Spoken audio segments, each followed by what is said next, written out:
جس طرح جناب عبداللہ ابن عباس کو رسول اللہ صلی اللہ علیہ وآلہ وسلم کے چچا زاد ہونے کے ناطے امام علی علیہ السلام کے مقابلے میں حزب اقتدار نے لانے کی کوشش کی، یہی وجہ ہے کہ سیاستہ وغیرہ میں جناب ابن عباس سے احادیث باکثرت ملتی ہیں۔ حالانکہ رسول اللہ صلی اللہ علیہ وآلہ وسلم کی شہادت کے وقت جناب ابن عباس کی عمر حد بلوغ تک بھی نہیں پہنچی تھی، لیکن جناب ابن عباس اس چیز کو جان گئے تھے، اس لیے انہوں نے کبھی بھی امام علی علیہ السلام کے سامنے آنے کی کوشش نہیں کی تھی۔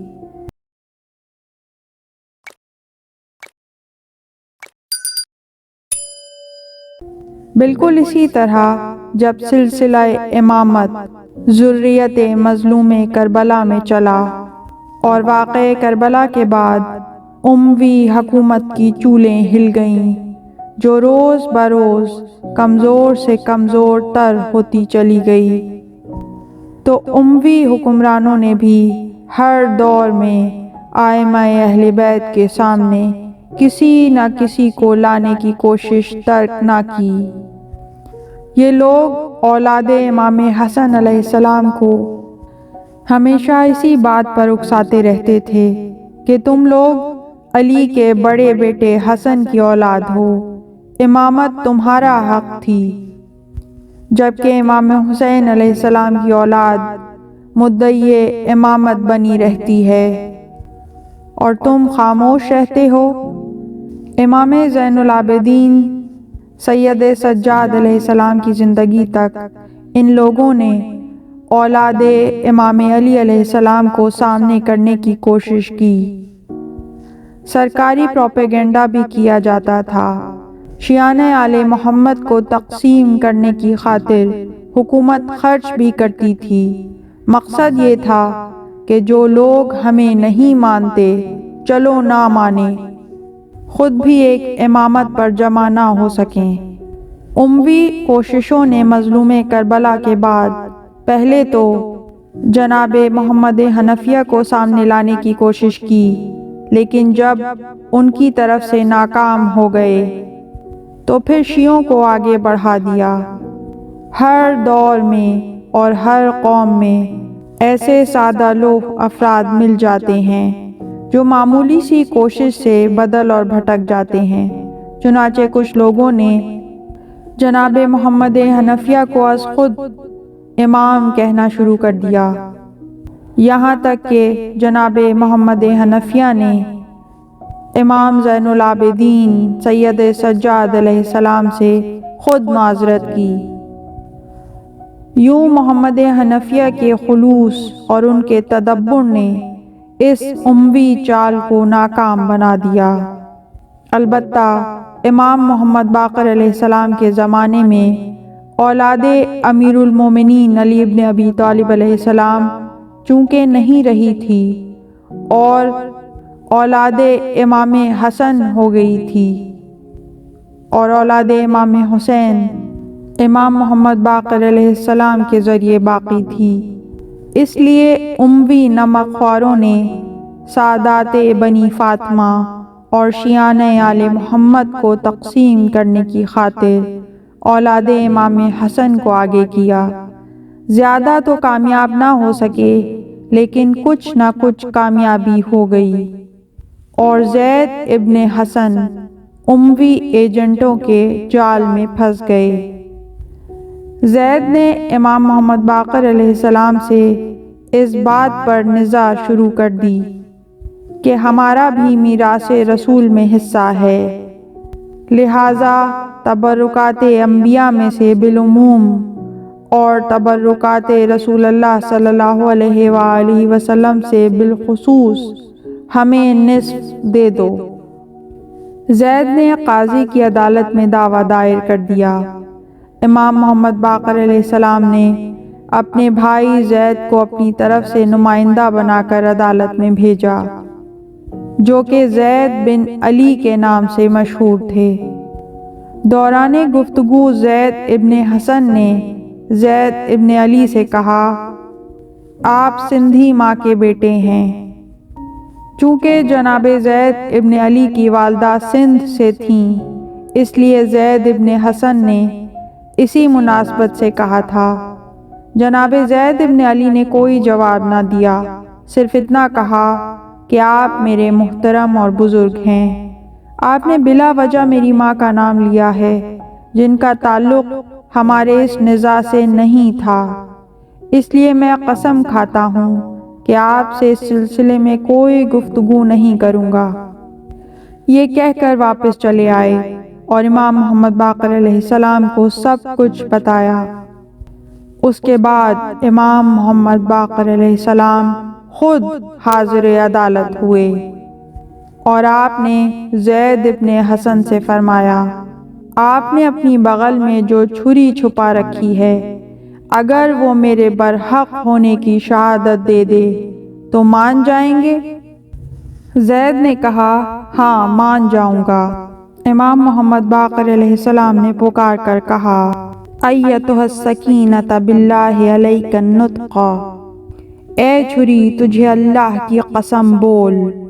زید کی بغل سے چھری زمین پر گری اور اس نے توحید، رسالت اور ولایت کی شہادت دینے کے بعد کہا، یا زید انت ظالم و محمد ابن علی حقا منکا بمیراث رسول اللہ، اے زید تو ظالم ہے اور میراث رسول کی نسبت سے محمد ابن علی تجھ سے زیادہ حقدار ہیں۔ پھر امام محمد باقر علیہ السلام نے فرمایا، جس پتھر پر ہم دونوں کھڑے ہیں، اگر یہ پتھر میرے حقدار ہونے کی گواہی دے دے تو پھر تو مان جائے گا؟ زید نے کہا، مان جاؤں گا۔ امام محمد باقر علیہ السلام نے پتھر سے مخاطب ہو کر فرمایا، ایھا الحجر باللہ علیک النطق وقل ما تعلم، اے پتھر تجھے اللہ کی قسم بول اور جو تو جانتا ہے وہ بتا دے۔ پتھر زید کے قدموں میں لرزا، شہادت توحید، شہادت رسالت اور شہادت ولایت دینے کے بعد کہا، یا زید انت ظالم و محمد ابن علی حقا منکا فیما تطلبا، اے زید آپ ظالم ہیں اور محمد ابن علی اس چیز کے زیادہ حقدار ہیں جس کا تو ان سے مطالبہ کر رہا ہے۔ پھر آپ نے فرمایا، اچھا جو سامنے یہ درخت کھڑا ہے، اگر یہ میرے حق میں شہادت دے دے تو تو مان جائے گا؟ زید نے کہا، مان جاؤں گا۔ امام محمد باقر علیہ السلام نے درخت کی طرف مخاطب ہو کر فرمایا، ایتھا الشجرۃ باللہ علیک النطق وقول ما تعلمین، اے درخت تجھے اللہ کا واسطہ بول اور جو جانتا ہے بیان کر۔ درخت نے اپنی جگہ چھوڑی، امام محمد باقر علیہ السلام کے قریب آیا، توحید، رسالت اور ولایت کی شہادت کے بعد کہا، یا زید انت ظالم و الحق مع محمد ابن علی، اے زید آپ ظالم ہیں اور حق محمد ابن علی کے ساتھ ہے۔ ان تین معجزانہ شہادتوں کے بعد زید کے پاس نزاع کا کوئی جواز نہ رہا تھا۔ فیصلہ ہو گیا، عدالت سے باہر آ گئے۔ زید وہاں سے سیدھا حشام کے پاس گیا اور اس سے کہا، حد ہو گئی ہے، تمہاری مملکت میں جادوگر رہتے ہیں اور تم نے کبھی اس طرف توجہ ہی نہیں دی۔ حشام نے کہا، کون جادوگر ہے؟ زید نے امام محمد باقر علیہ السلام کے متعلق سب کچھ سنا کر کہا، مجھے ڈر ہے کہ کہیں محمد باقر آپ کی حکومت کے لیے خطرہ نہ بن جائیں۔ یہ وہ نازک جملہ تھا جس سے ہر حکمران بھڑک اٹھتا ہے۔ حشام کیسے پرسکون رہ سکتا تھا؟ حشام نے کہا، دیکھ زید، ہم پہلے ہی کربلا کے واقعے سے کافی بدنام ہو چکے ہیں، میں تو محمد کو قتل نہیں کروں گا۔ اگر میں اسے گرفتار کر کے یہاں بلوا لوں تو تو قتل کرے گا؟ زید نے کہا جب تو حکمران ہو کر قتل نہیں کر سکتا تو پھر میں کیسے قتل کر سکتا ہوں؟ ویسے اگر تو قتل نہیں کر سکتا تو کم از کم انہیں نظر بند تو کر سکتا ہے تاکہ تیری حکومت کسی متوقع خطرے سے محفوظ رہ جائے۔ حشام نے کہا تیرا یہ مشورہ مناسب ہے۔ چنانچہ حشام نے والی مدینہ کو احکامات جاری کر دیے۔ جواب میں والی مدینہ نے لکھا آپ کو معلوم ہے کہ ہم حکم کے بندے ہیں، جیسے حکم ہوگا پابندی کریں گے اور تعمیل میں کوتاہی نہیں ہوگی۔ محمد ابن علی سے میں مطمئن ہوں، وہ کہیں نہیں جائیں گے، مدینے میں ہی ہیں اور میری نظروں میں ہیں۔ چونکہ ہم آپ کے نمک خوار ہیں، اسی لیے ہمارا فرض ہے کہ ہم آپ کو ہر بات سے آگاہ کر دیں۔ جہاں تک میں سمجھتا ہوں آپ کے پاس زید ابن حسن پہنچ گیا ہے اور آپ اسی کو استعمال کر رہے ہیں۔ زید ابن حسن کا مدینے میں نہ اپنوں میں کوئی مقام ہے نہ بیگانوں میں۔ وہ احساس کمتری کا شکار ہے۔ اس کا خیال ہے کہ اگر محمد ابن علی سامنے سے ہٹ جائیں تو شاید شیعان آل محمد اس کے قدموں میں گر جائیں گے، لیکن آپ کو معلوم ہے کہ شیعان آل محمد کتنے سخت جان ہیں، اموی حکومت کی کتنی سختیاں جھیل رہے ہیں، مگر پھر بھی وہ اموی حکومت کے سامنے آج تک نہیں جھکے۔ دولت اور تشدد کو وہ خاطر میں ہی نہیں لاتے۔ محمد ابن علی کے پاس وہ سب کچھ ہے جو اس قسم کے افراد کو مطلوب ہوتا ہے۔ محمد ابن علی اس وقت میرے خیال کے مطابق روئے عرض پر سب سے زیادہ زاہد، متقی، پرہیزگار، عابد، رات مصلی پر گزارنے والے اور دن کو روزہ رکھنے والے وہ واحد افراد ہیں جن کے پاس دولت عمل کے علاوہ علم رسول بھی ہے، اور یہی علم و عمل ہے جو شیعان آل محمد کو ان کی طرف کھینچتا ہے، اور جس کے مقابلے میں شیعان آل محمد اموی تشدد برداشت کر لیتے ہیں۔ اس سے حکومت کو کوئی خطرہ نہیں ہے۔ میرے جاسوس ہر وقت ان کی محفل میں موجود رہتے ہیں، مجھے پل پل کی خبر ہوتی ہے۔ آپ زید ابن حسن کو سمجھا دیں کہ اگر محمد ابن علی نظر بند بھی ہو جائیں تو بھی شیعان آل محمد ان کے پاس نہیں آئیں گے، کیونکہ زید علم و عمل دونوں سے تہی دامن ہیں۔ کہیں ایسا نہ ہو کہ اموی حکومت جسے کربلا اور کربلا کے بعد آل محمد سے تصادم نے کمزور سے کمزور تر کر دیا ہے، ہمارے اس اقدام سے اور کمزور ہو جائیں۔ ویسے جو آپ کہیں تو حکم تعمیل ہوگی، میں جواب کے انتظار میں ہوں۔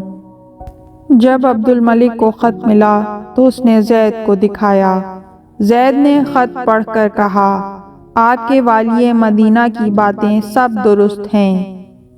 ویسے محمد باقر کے پاس حضور کا اسلحہ، تلوار، زرہ، انگوٹھی، عصا اور دوسرے تبرکات ہیں۔ اگر آپ کو مل جائیں تو کتنی خوش نصیبی ہوگی۔ اگر محمد دینے سے انکار کریں تو اس سے آپ کے لیے اسے راستے سے ہٹانے کا موقع بھی مل جائے گا۔ عبد الملک نے کہا یہ بات درست ہے۔ عبد الملک نے اپنے والی کو خط لکھا کہ محمد ابن علی کو 1,00,000 درہم دے دو اور اسے کہو کہ نبوی تبرکات آپ کے حوالے کر دے، آپ وہ تمام چیزیں مجھے بھجوا دیں۔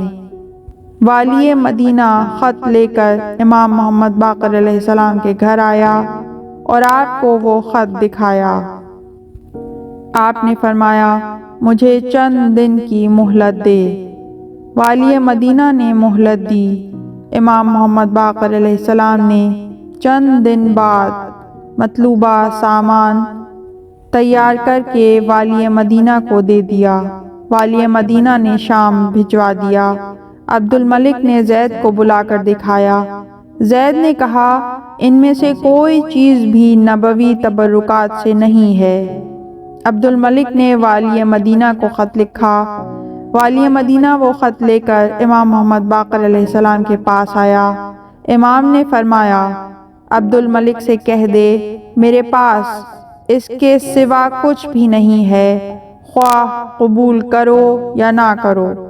والی مدینہ کا خط ملنے کے بعد عبد الملک نے زید کو گرفتار کر کے مدینے بھجوا دیا اور امام محمد باقر علیہ السلام کو لکھا کہ آپ کا آدمی آپ کے پاس آ رہا ہے، اسے کچھ سکھائیں۔ ساتھ ہی عبد الملک نے والی مدینہ کو زہر آلود زین بھجوائی کہ امام محمد باقر علیہ السلام کو کسی طریقے سے اس پر سوار کروائے۔ والی مدینہ ابراہیم ابن ولید نے وہ زین گھوڑے پر کسوائی۔ امام محمد باقر علیہ السلام کو دعوت دی، آپ اس پر سوار ہوئے۔ زہر نے جسم پر اثر کیا۔ گھر آ کر جب اترے تو صاحب فراش ہو گئے۔ 3 دن تک صاحب فراش رہے اور اس زہر کے اثر سے 3 دن کے بعد اس عالم فانی سے رخصت ہو گئے۔ آپ نے دم آخر وصیت فرمائی، جعفر بیٹے میں اپنی فلاں اراضی 10 برس کے لیے وقف کر رہا ہوں، اس کی تمام آمدن نوحہ گر عورتوں پر خرچ کرتے رہنا، جو میرے بعد 10 برس تک منا میں میرے لیے عزاداری کریں۔ انا للہ و انا الیہ راجعون، رضا بقضائہ و تسلیما لامرہ۔ اس طرح کی مزید تحقیقی، علمی اور تاریخی ویڈیوز دیکھنے کے لیے چینل کو سبسکرائب کیجیے اور بیل آئیکن پہ کلک کیجیے۔ ویڈیو کو لائک کریں۔